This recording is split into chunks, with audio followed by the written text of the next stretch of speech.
अस्सलाम वालेकुम students, welcome to my channel Fariha Mirza academy. Students, पिछली वीडियो में मैंने जो टॉपिक अपलोड किया था वो था टाइप्स ऑफ कोऑर्डिनेशन। ये मैंने जो वीडियो बनाई थी, जब रिकॉर्ड की थी वीडियो, तो मैंने ये पूरा लेक्चर यहाँ से लेकर यहाँ तक बना चुकी थी। लेकिन क्या हुआ, यहाँ से इसकी जो वॉइस है वो रिकॉर्ड नहीं हो सकी, इसलिए मैं यहाँ से ये दोबारा रिकॉर्ड कर रही हूँ। देखिए, यहाँ पर नर्वस कोऑर्डिनेशन और केमिकल कोऑर्डिनेशन, इन दोनों के दरमियान में कंपैरिजन बताया है। नर्वस कोऑर्डिनेशन की बात करें तो यहाँ पर लिखा है एक्टिविटी ऑफ न्यूरॉन। इसके अंदर जो एक्टिविटी हो रही होती है वो न्यूरॉन्स कर रहे होते हैं। एक्टिविटी ऑफ स्पेशल सिक्रिएटरी सेल्स, और इसके अंदर जो एक्टिविटी हो रही होती है केमिकल कोऑर्डिनेशन के अंदर, वो स्पेशल टाइप के सिक्रिएटरी सेल्स होते हैं। जो स्पेशल टाइप के सिक्रिएटरी सेल्स होते हैं वो हार्मोन्स होते हैं। सेकंड है सिग्नल टाइप ऑफ इलेक्ट्रोकेमिकल। इसके अंदर जो सिग्नल निकल रहा है वो इलेक्ट्रोकेमिकल की सूरत में निकल रहा है, जिसे इम्पल्सेस भी कहते हैं। Signal type of purely chemical, और केमिकल कोऑर्डिनेशन के अंदर जो सिग्नल निकल रहा है वो प्योरली केमिकल है, मतलब हार्मोन्स है। थर्ड है रैपिड इन एक्शन। देखिए, नर्वस कोऑर्डिनेशन के अंदर जो केमिकल निकल रहे होते हैं वो बहुत ज़्यादा रैपिड एक्शन दिखाते हैं, मतलब बहुत ज़्यादा तेज़ी से उनका एक्शन हो रहा होता है। और इसके अंदर जो केमिकल्स निकल रहे होते हैं हार्मोन्स की सूरत में, उनका स्लो एक्शन होता है। Response in shorter duration. Nervous coordination के अंदर जो रिस्पॉन्स आ रहा होता है वो थोड़ी टाइम के लिए आ रहा होता है, मतलब थोड़ी सी देर के लिए उनका रिस्पॉन्स आ रहा होता है नर्वस कोऑर्डिनेशन के अंदर। अब इसके अंदर जो रिस्पॉन्स आ रहा होता है वो लॉन्गर ड्यूरेशन होता है, मतलब देर तक उसका टाइम रहता है। जो रिस्पॉन्स आ रहा होता है वो देर तक उसका टाइम रहता है। 5 है एडवांस टाइप ऑफ कोऑर्डिनेशन। अब नर्वस कोऑर्डिनेशन जो होता है वो एडवांस टाइप की कोऑर्डिनेशन है, एक एडवांस टाइप की कोऑर्डिनेशन है। 5 है प्रिमिटिव टाइप ऑफ कोऑर्डिनेशन। और ये जो केमिकल कोऑर्डिनेशन है ये प्रिमिटिव टाइप है, मतलब बुनियादी तौर से ही है। ये वाली टाइप केमिकल कोऑर्डिनेशन बुनियादी तौर से ही है ऑर्गेनिज्म के अंदर। 6 है इंक्लूटिवली रिलेटेड टू एनिमल्स। देखिए, कोऑर्डिनेशन की जो टाइप्स होती है नर्वस कोऑर्डिनेशन, इसके अंदर जो रिलेट हो रहा होता है, जिसका ताल्लुक हो रहा होता है, वो एनिमल्स से होता है। एनिमल्स के अंदर जानवर भी आ गए और ह्यूमन बींग्स भी आ गए। 6 है related to all living organism, और ये जो केमिकल कोऑर्डिनेशन होता है ये तमाम लिविंग ऑर्गेनिज्म से रिलेट करता है। 7 है इन्वॉल्व न्यूरो। अब नर्वस कोऑर्डिनेशन के अंदर जो इन्वॉल्व होता है वो न्यूरो होता है। देखिए, ये जो न्यूरो होता है ना, ये क्या करता है, ये न्यूरॉन्स को मदद दे रहा होता है। मतलब जो न्यूरॉन्स होता है वो एक न्यूरॉन से निकल के दूसरे न्यूरॉन के अंदर बआसानी ट्रैवल कर सके। तो ये जो न्यूरो होता है ये काम कर रहा होता है। तो ये जो नर्वस कोऑर्डिनेशन होता है इसके अंदर न्यूरो इन्वॉल्व होता है। Involve other signalling molecule such as hormones.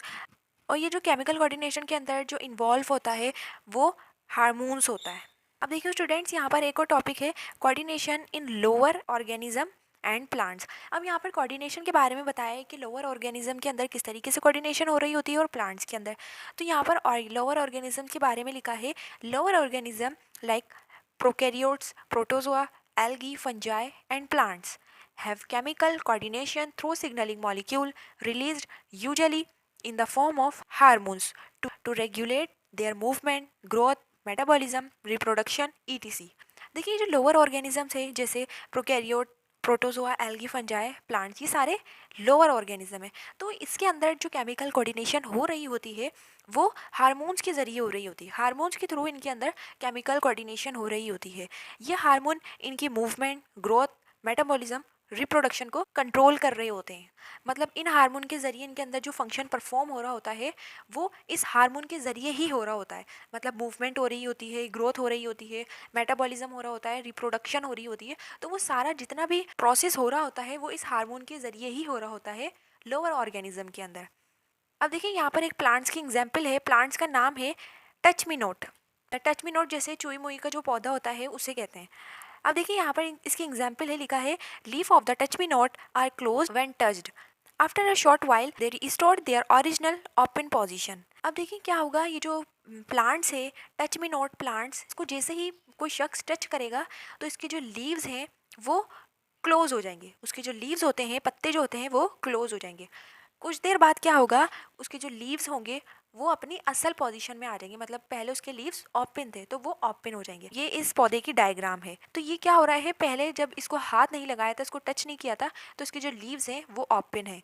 जैसे ही यहाँ पर किसी पर्सन ने इसको टच किया तो इसके जो लीव्स हैं वो खुद ब खुद क्लोज हो गए। थोड़ी देर बाद क्या होगा, इसके जो लीव्स हैं वो दोबारा से ओपन हो जाएंगे।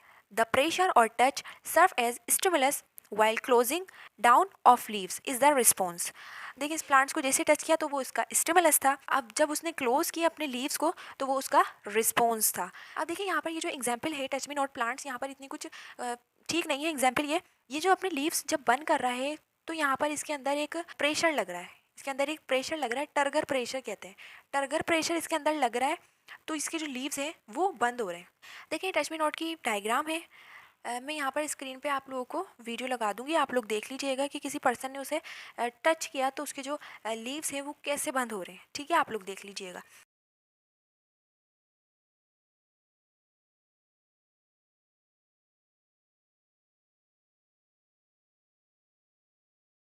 अब देखिए स्टूडेंट्स, यहाँ पर एक दूसरी एग्जाम्पल मैंने दी है, अब हम इसको समझते हैं। यहाँ पर लिखा है other responses like growth, reproduction are due to the secretion of hormones by secretory cells archived via transport media to their respective target organ।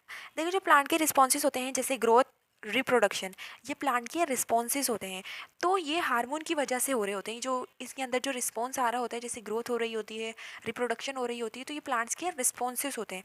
तो ये हार्मोन की वजह से हो रहे होते हैं। हार्मोन्स इनके अंदर से कुछ खास तरीके के सेल को निकालेगा और फिर वाटर के जरिए उनके टारगेट ऑर्गन तक पहुंच जाएगा। तो ये सारा हार्मोन्स का ही काम हो रहा होता है। अब देखिए स्टूडेंट्स, यहाँ पर एक एग्जाम्पल है प्लांट्स की, प्लांट्स का नाम है सनफ्लावर। ये जो सनफ्लावर प्लांट्स होता है इसकी जो डायरेक्शन होती है वो सन की तरफ होती है। मतलब यूँ समझें, ये जो सनफ्लावर होता है, ये जो डायरेक्शन होती है, इसका जो फेस होता है वो सन की तरफ होती है, सन की तरफ इसका फेस होता है। तो ऐसा क्यों होता है? अब यहाँ पर देखें, लिखा है it's a bit slower movement which is believe to be cause by phytohormones called auxin. अब देखिए इसकी जो डायरेक्शन होती है, इसकी जो मूवमेंट होती है वो किस तरीके से सन की तरफ होती है। तो देखिए यहाँ पर एक प्लांट्स का हार्मोन है जिसे फाइटो हार्मोन्स कहते हैं। ये जो फाइटो हार्मोन्स होता है इसे ऑक्सिन कहते हैं। अब देखिए ये जो ऑक्सिन होता है ये क्या काम करता है, ये सनफ्लावर के बिल्कुल बैक साइड पे होता है। सनफ्लावर के बिल्कुल बैक साइड पे होता है, मतलब हमेशा जो सनफ्लावर होता है उसके शेड में रहता है, उसके साए में रहता है। ये जो ऑक्सिन होता है ये एक तरीके का कवर बना लेता है, जिसकी वजह से जो सनफ्लावर होता है उसकी जो डायरेक्शन होती है वो सन की तरफ हो जाती है। ऑक्सिन ग्रोथ को भी करवा रहा होता है, ये जो सनफ्लावर होता है इसकी ग्रोथ को भी ऑक्सिन करवा रहा होता है। ठीक है स्टूडेंट्स, यहाँ तक हमारा पूरा टॉपिक हुआ कंप्लीट। आई होप आप लोगों को समझ आया होगा। अब हम नेक्स्ट वीडियो में मिलेंगे, जब तक के लिए अल्लाह हाफिज़। दुआओं में याद रखिएगा। जज़ाकल्लाह।